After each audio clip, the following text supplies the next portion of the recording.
His cat vanished in a blizzard. 3 days later, she returned with a rescue of 4 bobcats. The snow had just melted. Early winter sun filtered through thin trees at the forest's edge, casting pale light across the ground. Edgar was clearing the steps of his cabin when he stopped. A faint yellow blur caught his eye near the woods. That color looked like Sam's. His cream-colored American short hair had been missing for 3 days, disappearing just before the storm hit. Edgar leaned on his shovel and squinted. Something stirred inside him, nameless and unwanted. He stepped off the porch, boots sinking into soft snow. The closer he got, the clearer it became. It really was Sam's, sitting guard beside a limp, trembling bundle of fur. 4 bobcat kittens. They huddled together, eyes barely open, fur matted and soaked. Sams did not move, only looked at Edgar, waiting. Edgar stood frozen, his jaw tightened. He'd spent 2 years keeping the world at arm's length, and now here it was again, asking something of him.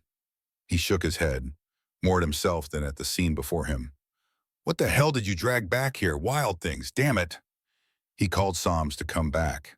The cat did not budge. Edgar turned toward the cabin, each step deliberate. Final, he'd made his decision. Wild things belonged in the wild, and he belonged alone. That was the arrangement. That was safe. Then a gust of winter wind brushed the back of his neck and made him stop. He stood there, one boot already on the porch step, hand on the railing. The wind carried a sound, that cough again, small and desperate.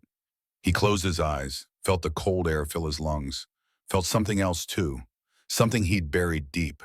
When he turned around, his movements were slower. One of the bobcat kittens was coughing harshly, its whole body convulsing. It curled in on itself. Sams gently licked its head, eyes still fixed on Edgar. Not pleading, just waiting, knowing. He hissed through his teeth. His hands moved to his jacket zipper before his mind caught up. Unzipped it, took it off, feeling the cold bite through his flannel shirt. Draped it over the little ones, his hands surprisingly gentle. "I'll go get the cart. 5 of you, after all." He kept grumbling as if cursing himself, but his steps never slowed. Back at the cabin, he pulled an old pushcart from the shed. When he returned, the kittens were still huddled beside Sams. Edgar carefully lined the cart with his jacket and lifted each kitten inside. Sams jumped in last. Edgar pushed the cart toward the house, muttering the whole way, "I'm not a damn animal shelter." Inside, he called Dr. Carol Monroe, an old friend, after listening. She simply laughed softly. "The road to my place is being repaired. I'll come first thing in the morning. For now, do exactly as I say. Don't feed them yet. Just keep them warm." He followed her instructions. Heated milk, lined towels, wrapped the nest. The smallest bobcat wheezed with every breath, and each time it curled up. Edgar found himself holding his breath all night long. He sat beside the nest, changing towels, adjusting their positions. The next morning, Carol arrived. As soon as she stepped inside, she glanced around the cabin, now filled with the sounds of tiny claws and weak mews. She teased him. "Once they're better, toss them back into the woods. A week, tops." Edgar grunted in response, not looking up. His hands kept moving, adjusting a towel corner that didn't need adjusting. If he looked at Carol, she'd see it, that flicker of something he wasn't ready to name. Carol smiled quietly. She opened a cabinet and took out an old box, photos of Sams as a kitten, and a picture of Helen, his late wife, holding a cat. Edgar stepped forward, about to snatch them back, but Carol placed them on the table. "Name them like you used to." Edgar stared at the photographs. His throat tightened. Helen's smile, bright and certain. The way she'd smiled at everything worth loving. The way she'd held that tabby kitten, cradling it like it was made of glass and gold. The same way she'd held him sometimes, in the early morning light, like he was worth something. He looked down at the 4 bobcats. Their fur was beginning to dry, showing distinct patterns. His hands felt heavy at his sides. Helen had always been the one who named things, who saw the world as something to welcome rather than endure. He took a breath. The first was Rusty, reddish fur, like the hair Helen used to love running her fingers through on summer evenings. Dottie, for all the spots, like the polka dot dress she wore every Sunday. Hobbs, for the way he walked with a slight hitch in his step, reminding Edgar of the tabby he'd had as a boy. Peep, for her tiny cry, and because Helen used to call Edgar Little Peep every morning when she woke him. Carol watched him with those kittens and said nothing. She checked each one, gave instructions for feeding schedules, left medicine. Before she went, she touched his shoulder. They'll need you for a while. I know. Good. The days fell into rhythm. Edgar woke before dawn to feed them, mixing formula the way Carol had shown him. Peep was always the last to eat, the weakest. He held her carefully, supporting her head, feeling each small swallow. Rusty climbed everything. Dottie hid under furniture. Hobbs followed Psalms everywhere. One night, Dottie crawled under the bed, frightened by the strong wind rattling the windows. Edgar got down on his knees first, then lowered himself onto his stomach. The floor was cold. His back would hurt tomorrow. He didn't care. He lay there for a long time, one arm stretched under the bed, fingers open. He talked to her softly, words he hadn't used in years, gentle words, patient words, the kind Helen had used with him when the darkness came. Come on, girl, I'm right here. Nothing's gonna hurt you while I'm here. When Dottie finally touched her nose to his hand, when she crept forward and let him pull her out, let him hold her against his chest, he laughed. The sound surprised him. Unfamiliar, rusty, like an old hinge finally oiled, for the first time in years. He sat there on the floor, Dottie trembling in his arms, and the laugh faded. He felt its absence like an ache, realized what it meant, that he'd laughed, that something inside him had cracked open just enough to let joy slip through. He muttered under his breath, almost angry. Damn it. Helen's memory lived on not only in photographs, but in every action he took. The blanket lining the nest was one she had sewn, pale blue with white threading. The milk towels were part of a wedding gift they had saved for 40 years. The cabin was now full of sound. Don't climb up there, Rusty. Hobbs, drop that towel. Peep, come here, girl. Alive, as if loss had never touched it. That night, Edgar had a strange dream. He saw himself young again, holding a newborn baby. A tiny face that looked like Helen mixed with himself, a child they had never had. In the dream, he whispered a lullaby as the wind rattled the cabin windows. The baby's eyes were closed, peaceful. When he woke, the air was bitterly cold. The dream still clung to him, heavy and sweet. He could still feel the weight of that imagined child in his arms, still hear his own voice singing. He lay there for a moment, staring at the ceiling, letting himself want what he'd never had. Then he heard it, a faint wheeze. Peep, the smallest, was trembling beside Psalms. Without thinking, without the wall he usually kept between himself and need, he gathered her into his arms. His hand moved to her back, patting in a rhythm he didn't know he remembered. Not medical, not practical, instinctive. The way you'd pat a baby's back. The way you'd soothe something small and helpless and entirely dependent on your care. His hand moved on its own, and he let himself feel the warmth of her, let himself be needed in this old, aching way. The dream hadn't faded yet. Maybe it didn't need to. The Bobcats recovered quickly under Edgar's careful care and Carol's supervision. Sums moved among them like a general, grooming them, teaching them to use the litter box, showing them which corners of the cabin were safe. But it was more than that.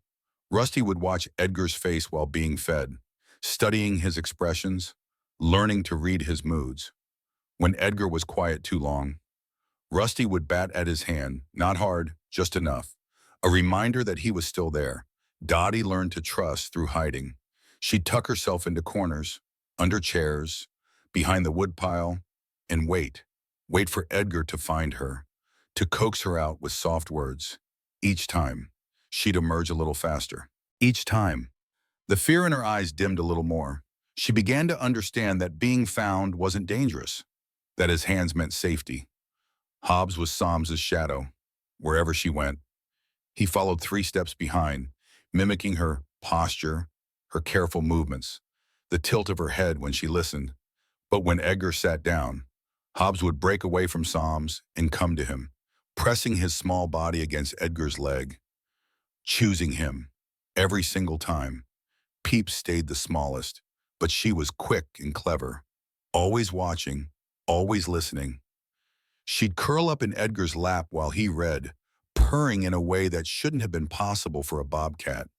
When he'd stand to make coffee, she'd cry out that tiny sound until he picked her up and carried her with him.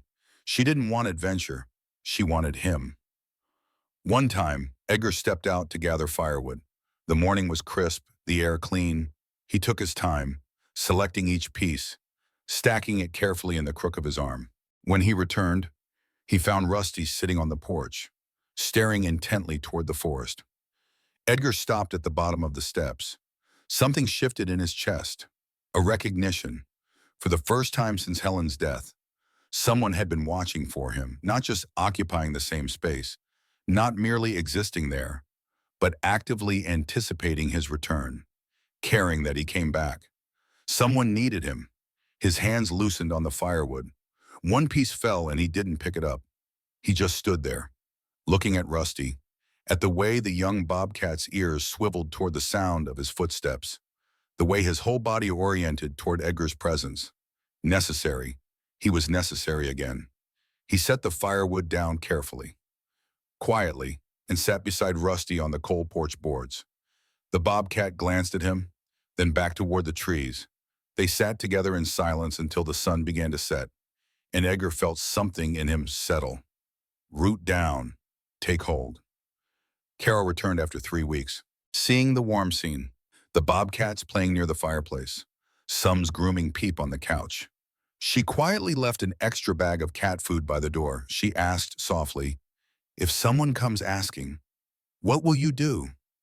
Edgar did not answer. The question sat between them, heavy with implications. What would he do? What could he do? They were wild animals. They'd always been wild animals. But they were also Rusty and Dottie and Hobbs and Peep. They were also his. He looked toward the forest's edge, where Psalms was teaching Peep how to climb a slanted log. Watch the careful way Psalms positioned herself, the patient way she waited for Peep to figure it out. Teaching, protecting, loving. The answer was in that silence. Carol knew it, so did he. Carol nodded and left. Then one day, the snow fully melted. A light breeze moved through the cabin, sunlight slipping through the windows. There was a knock at the door. A park ranger stood there, young, official-looking. Luke Monroe. "We received a report that you're illegally housing wildlife." The bobcats hid behind the chair. They moved as one, a unit, pressing close to each other. Dottie growled softly, her body tense, ready to fight or flee. Hobbs bared his teeth, ears flat against his head, positioning himself in front of Peep. Rusty crouched low, muscles coiled. Peep made herself as small as possible, but her eyes never left Edgar. Watching him, waiting for his signal. They'd learned fear together. Now they'd learn loyalty. Edgar looked at them, at their wild instincts warring with their trust in him. Some stepped forward, calm and certain. She licked Hobbs's forehead, a gesture of reassurance, then walked over and rubbed her head against Luke's leg. The message was clear. Safe. This one is safe. The bobcats watched Sums carefully. Rusty was the first to relax, his muscles loosening. Then Hobbs, taking his cue from Sums like always. Dottie stopped growling, though she stayed tense. Peep crept forward, following Sums's lead. They came out slowly and stood behind Sums, a wall of spotted fur and uncertain trust. Watching, learning, still ready to defend Edgar if needed, but willing to wait, willing to believe what Sums showed them. Luke watched the scene. He glanced at Edgar, then back at the animals. He whispered, "All right, I suppose I don't see any bobcats here, but only until they're truly recovered." Edgar looked at the ranger, then at the bobcats huddled behind Sums, at Dottie with her wide eyes, at Hobbs with his teeth still bared. At Rusty and Pete pressed close together, at everything he'd let himself care about again. He nodded slowly. I'll prepare for the goodbye, just not today. The words cost him something. Admitting it. Admitting they'd have to leave. Admitting he'd known all along this was temporary. Borrowed time. A gift he'd have to give back. Luke tipped his hat and left. Edgar closed the door and leaned against it. That night, all four bobcats climbed onto the couch where Edgar sat. Not randomly, not separately, with intention. Rusty came first, the boldest, claiming his spot on the armrest where he could watch both Edgar and the door. Protector. Dottie crept up next, tucking herself into the narrow space between Edgar's back and the couch cushion. Hidden but present, safe. Hobbs settled against Edgar's left side, heavy and warm, his breathing already evening out into sleep. But his paw rested on Edgar's leg, maintaining contact. Anchored. Peep climbed directly into Edgar's lap, circled twice, then curled into the smallest ball possible. She tucked her head under his hand, a request and a statement. This spot, this is mine. Edgar sat very still, afraid to move, afraid to break whatever this was. Four wild things choosing to be close, choosing him. He felt the weight of them, the warmth, the trust, felt his throat tighten with something too big for words. The cabin lights stayed on all night. He couldn't reach the switch without disturbing them. And he wouldn't. Not for anything. The next morning, Edgar stepped onto the porch and saw Psalms lying beside Peep, the smallest, fast asleep. The others were playing near the bushes, batting at each other, testing their strength. When the cabin held only the crackle of firewood and flickering light on the old wooden walls, Edgar would sit by the fireplace in silence. On nights when he stayed quiet too long, Dottie would be the first to shuffle over and curl against his left leg. Not long after, Hobbs would crawl over and rest his head on his right boot. No noise, no fuss, just presence. Enough for Edgar to understand. They knew. They sensed the emptiness he never named. In the soft yellow light, he stroked each of their backs, feeling every breath. The cabin was no longer lonely, just like his heart. Winter turned to spring. The bobcats grew stronger, steadier, more independent. They began to venture farther from the cabin, exploring the woods with Psalms as their guide. But they always came back by nightfall, always together, always checking that the others were accounted for. Rusty would bound ahead, then stop and look back, making sure Dottie and Peep were keeping up. When Dottie lagged behind, nervous about open spaces, Rusty would circle back and walk beside her until her confidence returned. He'd learned protection from Edgar, the way Edgar always checked the windows at night, always kept the porch light on. Dottie preferred the spaces beneath things, the hidden corners, the safety of shadow. But when Peep got too far from the group, Dottie would emerge from her hiding spot and herd the smallest one back. She'd touch her nose to Peep's head. The same gesture Sums used. The same gesture Edgar used with all of them. Gentleness passed down like inheritance. Hobbs stayed close to Psalms, learning her habits, mimicking her careful movements. But he also watched Edgar constantly. When Edgar chopped wood, Hobbs sat nearby, eyes tracking every swing of the axe. When Edgar sat on the porch, Hobbs positioned himself between Edgar and the forest, alert, protective, guard duty, as if he understood that the safety Edgar gave them was something worth returning. Peep remained the smallest, but she was quick and clever. Always watching, always listening, she'd mastered the art of being underfoot, of positioning herself exactly where Edgar would see her, notice her, pick her up. She'd rest her head on his shoulder when he carried her, and sometimes she'd touch her paw to his cheek, soft and deliberate, checking, making sure he was still there, still real. Edgar found himself sitting on the porch more often, watching them play. He'd bring his coffee out in the morning, lean against the railing, and just observe. The way they moved together told him everything. Rusty would initiate play, pouncing on Hobbs, and within seconds all four would be tumbling together in a spotted blur of fur and energy. But when one cried out, even in play, they all stopped, checked, made sure it was still fun, still safe. The way they communicated without sound. A flick of Rusty's tail meant danger. Dottie's ears going flat meant retreat. Hobbs's low stance meant caution. Peep's tiny chirp meant regroup. They developed their own language. Part wild instinct, part learned behavior from watching Sums, part something new they'd created together. The way Sams kept them together. She'd position herself in the center of their play, letting them use her as home base. When they ranged too far, she'd make a sound, not quite a meow, not quite a growl, and they'd all look up, check in, return to orbit. But most importantly, the way they always looked back at the cabin, at him, making sure he was watching, making sure he saw what they'd learned, how strong they'd become, seeking his approval the way children seek a parent's pride. And every time they looked, he'd nod, or smile, or raise his coffee cup in acknowledgement, and they'd return to playing, satisfied, seen.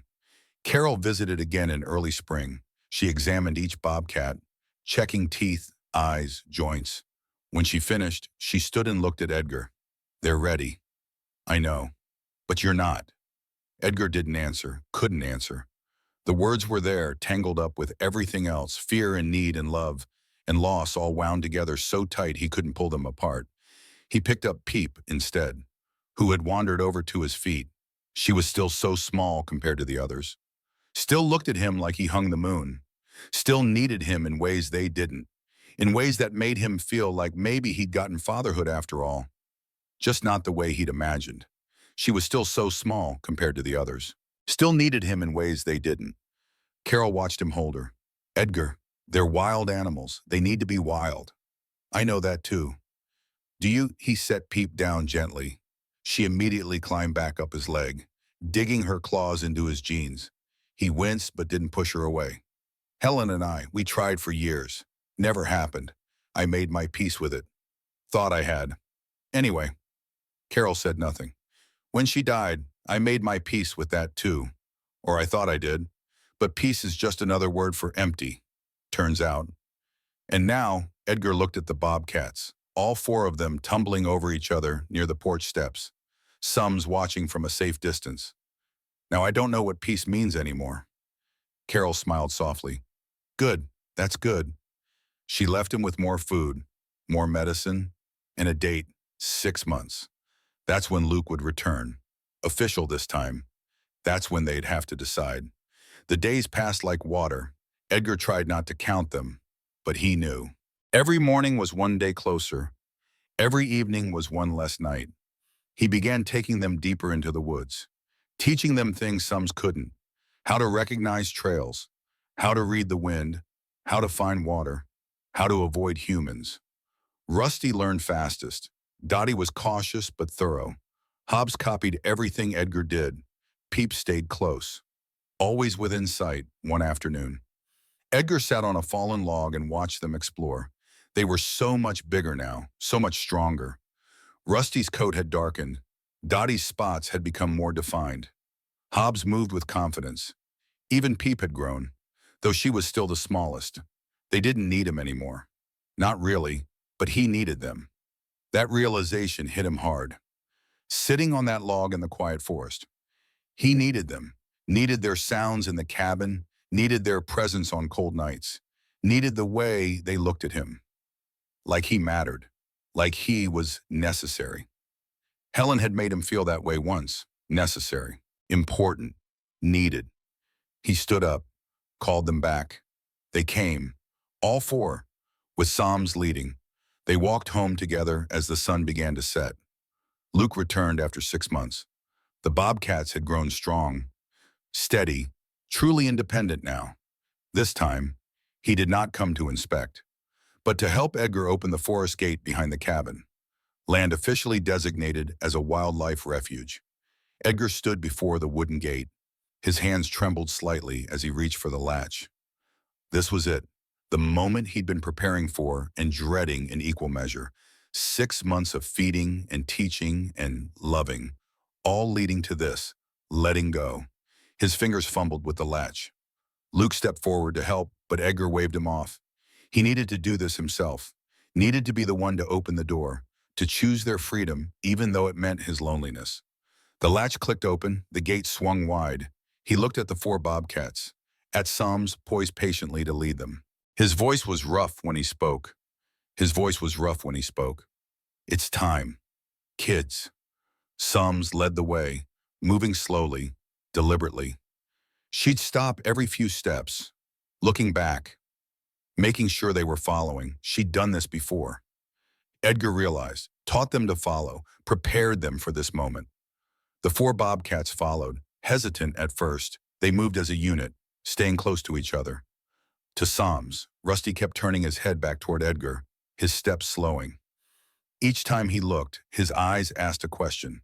Are you sure? Is this right? Dottie stayed pressed against Hobbs's side, drawing comfort from his solid presence.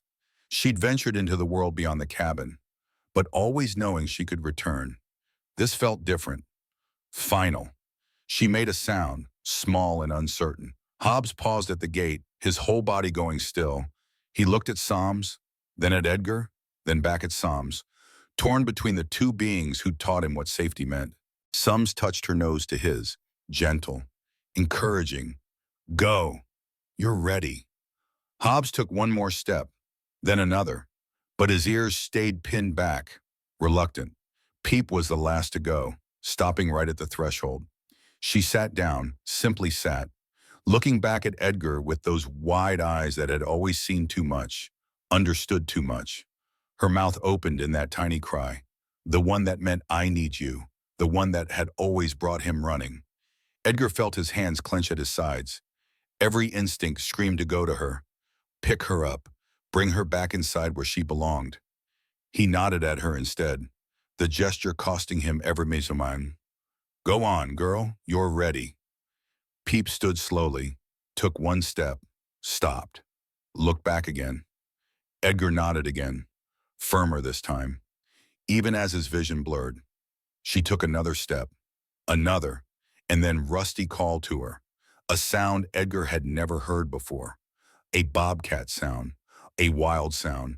Peep's head turned toward it, toward her brother, her family. She looked at Edgar one last time, and then she ran, caught up with the others, became part of the forest when they disappeared beyond the trees. Edgar stood still for a long time. Luke said nothing, only placed a hand on his shoulder. They watched the empty forest together. After a while, Luke spoke. I asked Aunt Carol once, what if that day they decided to follow him? Edgar looked up. Luke smiled. She said then that was what Edgar needed. If he hadn't treated them well for a month, they would have left. Cats sense the things we don't say. If he truly bonded, he would hesitate, and I think she was right. Edgar looked at Luke carefully. You really are Carol's nephew. Yes, she sent me here. Said I would understand. She worries about you a lot. Does she? Are you sad letting them go? Edgar looked toward the trees where they had disappeared. He thought about Helen, about the child they never had, about the empty years after she died, about the cabin full of silence. They know the way back. They will return. He smiled faintly. Luke nodded and left. Edgar walked back to the cabin alone. Sums sat on the porch, in her usual spot. She looked at him, then toward the forest, then back at him. I know, he said, I know. That night, the cabin was quiet, too quiet. Edgar sat by the fireplace, but there were no small bodies curled against his legs, no soft breathing, no rustling in the corners. He went to bed early, couldn't sleep. At dawn, he heard something on the porch, a soft thump. He got up, pulled on his boots, opened the door. Peep was lying on the porch steps. Sums stepped out, gently nudged her, and lay guard beside her until Edgar knelt down. Peep looked up at him, blinked slowly, and made that tiny sound she'd made as a kitten. Edgar picked her up. She was heavier now, all muscle and bone, but she tucked her head under his chin just like she used to. All right, he whispered. All right. He carried her inside, set her down gently. She explored the cabin like she'd never seen it before, sniffing everything, relearning the space. Then she climbed onto the couch, circled twice, and curled up in her old spot. Edgar sat beside her, put his hand on her back, felt her breathe. Over the following weeks, They all came back, not to stay, but to visit. Rusty appeared one morning with a fresh scratch on his ear, proud of some fight he'd won. He strutted onto the porch and dropped a dead rabbit at Edgar's feet. Gift. Proof. Look what I can do. Edgar accepted it with proper solemnity, and Rusty's chest seemed to puff with pride. Before he left, he rubbed his entire body against Edgar's legs, scent marking, claiming, "Mine. You're still mine." Dottie slipped in through a window Edgar had left open, moving like smoke, like shadow. She explored the cabin carefully, touching her nose to all her old hiding spots. Then she found Edgar in his chair and climbed into his lap, something she rarely did. She stayed for exactly 1 hour, purring, letting him stroke her spotted fur. When she left, she touched her paw to his cheek, gentle and deliberate. "Thank you. I remember." Hobbs showed up with Psalms, the two of them walking together like old partners. Hobbs had grown massive, his shoulders broad, his movements powerful. But when he saw Edgar, he made a sound like a kitten, high and needful. He pressed against Edgar's legs with such force he nearly knocked him over, then sat on his feet, pinning him in place. "Don't leave, not yet." They sat together on the porch for hours, Hobbs leaning his full weight against Edgar's leg, Sums grooming herself nearby, and Edgar felt complete. Peep came most often. She'd arrive at dawn or dusk, appearing like a ghost on the porch steps. Sometimes she'd scratch at the door and Edgar would let her in. She'd eat from her old bowl, sleep in her old spot on the couch, let Edgar hold her like she was still small. But before the sun fully rose or set, she'd go to the door, ready. Edgar would open it and she'd slip out, pausing on the threshold to look back. Every single time, making sure he knew, "I'm choosing to leave, but I'm also choosing to return." And on the anniversary of Helen's death, Edgar woke to find all four of them lying quietly around her photograph on the mantel. They hadn't been there when he went to sleep. They'd come in the night, silent and careful. Edgar sat on the floor beside them, looked at Helen's face in the picture, her smile, her eyes, the way she'd looked at him like he was everything. He understood then. They weren't just taught by Psalms. They can feel the love she left behind in this house too. Peep lifted her head and looked at him. The others stirred but didn't move. They stayed there all morning, in quiet vigil, honoring something they'd never known but somehow understood. When Carol visited that afternoon, she found Edgar on the porch with all 5 cats. The Bobcats were preparing to leave again. Stretching, grooming each other, Sums sat beside Edgar, regal and calm. Carol sat down in the other chair. "They're doing well." "Yes." "And you," Edgar watched Rusty and Hobbs play fighting near the trees, watched Dottie groom herself in a patch of sunlight, watched Peep, always watching him back. "I'm here," he said finally. "That's something." Carol smiled. "That's everything." The Bobcats left one by one as the sun began to set. Rusty first, bold and sure, Dottie second, slipping into shadows. Hobbs third, following Sums partway before branching off on his own trail. Peep last, looking back 3 times before finally disappearing into the darkening woods. Edgar and Carol sat in silence until the stars came out. "Helen would have loved this," Carol said softly. "I know. She'd be glad you're not alone anymore."